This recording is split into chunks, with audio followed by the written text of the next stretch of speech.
Hello, this is the RPG Pundit, the final boss in Internet Shitlords. And as you might notice, today I'm coming to you from somewhere different than usual. That's because I ran out of time today. And so I'm filming this at the house of Bill the Elf. Hi guys. Say hi, Bill. Yeah, I'm a terrible person. And because they always attract more views, here are cute dogs. Right, there's Igor, and the one that's closer here is Benito. Alright, now that that's added me like 10 or 15 views, I'm going to get to today's topic. And for that, I put some dice, even though they're not actually Kraken dice, on top of Lords of Olympus. Which is ironic, because Lords of Olympus is a game that is completely diceless. You don't actually use dice at all to play. But and those aren't Kraken dice, but I'm going to talk about a company called Kraken Dice. They make some very nice dice sets. You might have heard of them, you might have not. If you haven't, you might want to check them out. I have no connection to them. I don't know anybody who works for them. I don't make any money from them. I don't actually own Kraken Dice myself. But they have become the source of controversy this week by an example of the SJW extremes in the D&D scene. And this is because, well, they've accused Kraken Dice of being disrespectful and unrecognizing of LGBT gamers, which is patently ridiculous. At the beginning of Pride Month, Kraken Dice put out an LGBT-themed dice set, which was very well received. But the problem was they didn't do enough besides that. You see, these days, you need to go above and beyond. It's not just enough to do a mention. You have to publicly and loudly advocate for things that SJWs tell you have something to do with LGBT people, and not for things that SJW people personally dislike and therefore claim to be harmful to LGBT folk. So this is what happened. On the Facebook page for Kraken Dice, there was some postings about, probably in relation, I think, to these rainbow dice, that started out basically friendly and normal, but very quickly developed into political speech.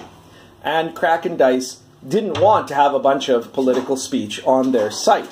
They're fine with promoting LGBT people and the LGBT gamers. They've made a statement. They've made a statement more than once now that they are inclusive and open to all types of gamers. But the problem was they weren't allowing people on their Facebook site. There's Benito eating something. Some Swedish crackers for my dog. There we go. Absolutely spoiled. They are. They're terribly spoiled. So anyways, Kraken Dice wasn't allowing these social justice advocates to turn their Facebook page into a large political propaganda site for their tirades, right? And that got them accused of being homophobic, especially because this last week, yesterday, 4th of July, Kraken came out with a 4th of July sale. They were told, the certain LGBT SJWs, Christ, that's hard to say out loud, some of these people, they went and they said, well, there you go. You're claiming that you're not political, but you just had a 4th of July sale. That's political because, we all know that loving America is clearly homophobic, right? If you support your country on Independence Day, you're obviously a Nazi, right? So these poor guys, they've done everything right except allow their Facebook site to become a platform for rampant political propaganda. And because of that, they still get the axe from the SJW revolutionaires, right? This is what we have to put up with. This is the reason we need a D&D gate. Because there's a group of people, this isn't about inclusiveness in the hobby. We're all in favor of inclusiveness in the hobby. I am. Kraken Dice is. We've all said it. Even Bill the Elf, who's a bit of a, he's more right-wing than I am, I think. And even he is, right? So we're all in favor of it. Benito's sure in favor of it, although he's more interested in that rag right now than anything else. We're all in favor of it.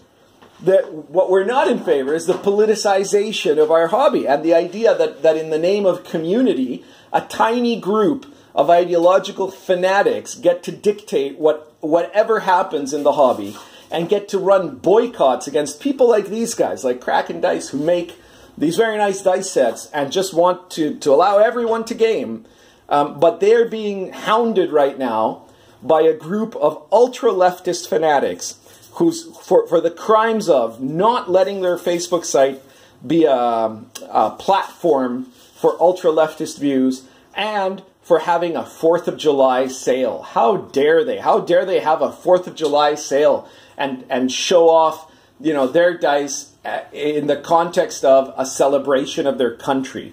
Because nationalism, right? You know, that's just awful. If you have any pride in your country, you're obviously a raging bigot, right? Our next thing is Thanksgiving, I guess, huh? Yeah, well, we'll see then. All right. So that's it for today. If you liked the video, let me know. Let us all know what you thought of Benito and Igor there. He's a little bit shyer. And if you want me to do more videos hanging out with Bill the Elf, then please say so. And as always, please subscribe to the channel. Subscribe also to Inappropriate Characters, our talk show with Venture Satanis and Grim Jim DeBurrow. And if you want to support us, there's a couple of ways you can do it. The first thing is share this video. The more you share, the more coverage that we get and the more that people find out about us. And the second thing is, if you really want to help us out, then please become a Patreon supporter for the Inappropriate Characters Patreon site.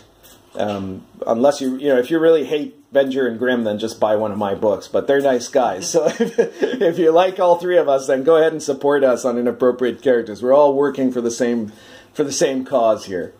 That's it for today. Currently smoking Stanwell Deluxe plus McCormick Syrian Latakia.